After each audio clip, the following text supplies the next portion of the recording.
Special counsel has decided there will be no charges for President Biden concerning the classified documents probe.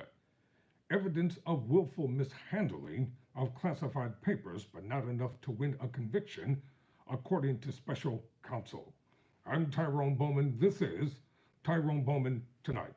According to the Washington Post, President Biden carelessly handled classified materials found at his home and former office after his vice presidency, and shared government secrets with his ghostwriter, but that evidence was not strong enough to justify charging him with crimes. According to a long-awaited special counsel report released Thursday, the 345-page Justice Department finding ends an investigation that has hung over the president's head for more than a year. The report could prove to be a political liability, however, because it describes Biden, who is 81 years of age, as a forgetful old man who kept notebooks and documents with classified information at his home, a stinging characterization that will probably be used against him by Republicans. Biden defended himself in a statement as someone who has always taken seriously the protection of national security secrets. I cooperated completely, threw up no roadblocks, and sought no delays. In fact, I was so determined to give the special counsel what they needed that I went forward with 5 hours of in-person interviews over 2 days.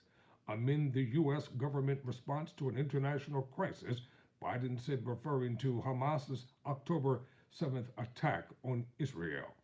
I just believe that's what I owe the American people so they could know no charges would be brought and the matter closed.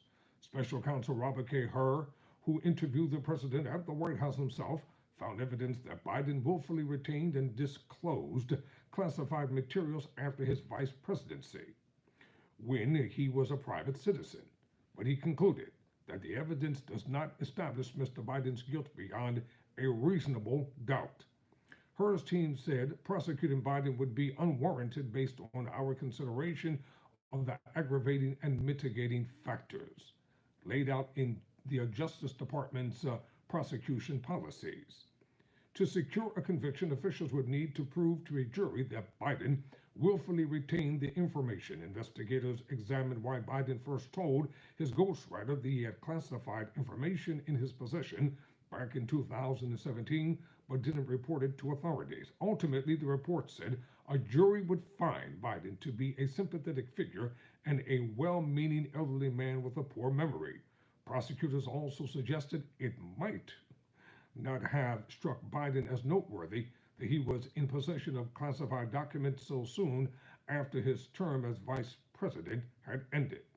Hur's report said it would be difficult to convince a jury that they should convict him, Biden, a former president well into his 80s, of a serious felony that requires a mental state of willfulness.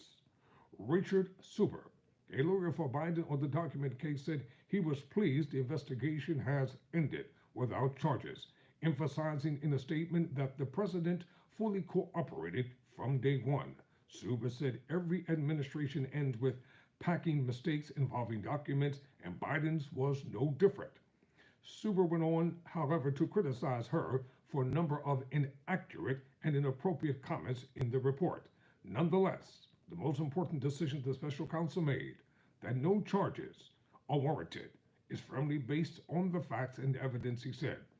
The special counsel team conducted 173 interviews with 147 witnesses, including Biden, and collected millions of documents to compile the report. They said Biden cooperated with investigators and consented to multiple searches of his properties. Someone else didn't do that, though, did they?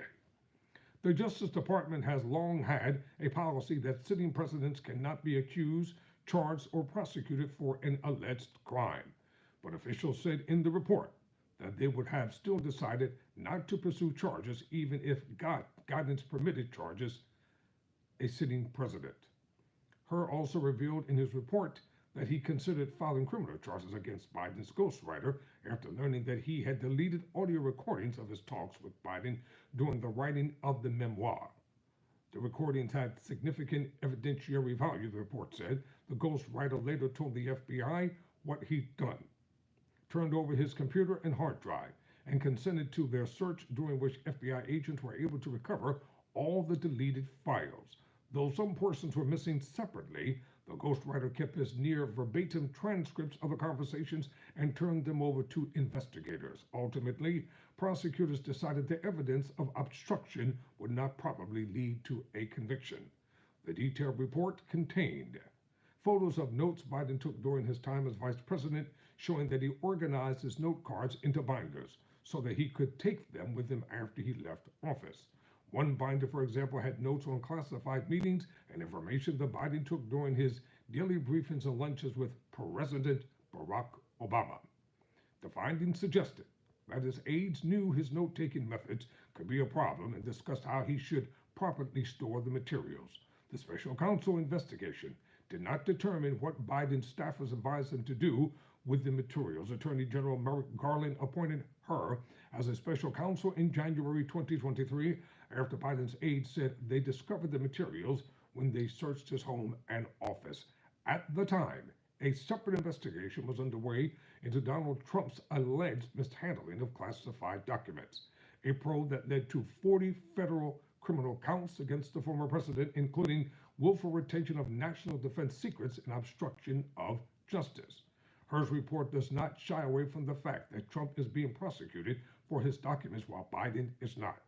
The special counsel argues that the different facts of the two cases lead to different charging decisions, with one exception. There is no record of the Department of Justice prosecuting a former president or vice president for mishandling classified documents from his own administration. The exception is former President Trump, the report said. Then if Biden's not going to be charged, then President Trump should not be charged. Unlike the evidence involving Mr. Biden, the allegations set forth in indictment of Mr. Trump, if proven, will present serious aggravating factors. The report continues, most notably among those after being given multiple chances to return classified documents and avoid prosecution, Mr. Trump allegedly did the opposite. Garland has said the special counsel appointments were necessary because both Trump and Biden had indicated that they would be running for president in 2024. Her's report portrayed Biden as well-intentioned, but sometimes hapless and forgetful, a man who had access to classified materials throughout his decades-long government career. The special counsel noted that Biden's 2017 memoir ultimately did not contain classified information. Prosecutors said that in their interviews with the president, Biden sometimes struggled to recall basic. He did not remember when he was vice president, forgetting on the first day of the interview when his term ended if it was 2013. When did I stop being vice president? Forgetting on the second day of the interview when his term began in 2009. I am still vice president, the report said. The report recounts that Biden did not remember, even with several years, when his son, Bo, died. It says his memory appeared hazy in recounting even the debate over Afghanistan, but that was once so important to him. The report offers the kind of detail that would add to the portrait of an aging, absent-minded precedent. Jurors, Her wrote, would be struck by the place where the Afghanistani documents were ultimately found in Mr. Biden's Delaware home in a badly damaged box in the garage, near a collapsed dog crate, a dog bed, a Zappos box, an empty bucket, and a broken lamp wrapped with duct tape, potting soil, and synthetic firewood. Prosecutors concluded that Biden saved some of the classified material because he believed he was an important figure in U.S. history and wanted that history to reflect that he opposed sending more troops to Afghanistan in 2009. Biden, the report said, always believed history would prove him right. I'm Tyrone Bowman. Never surrender, never quit.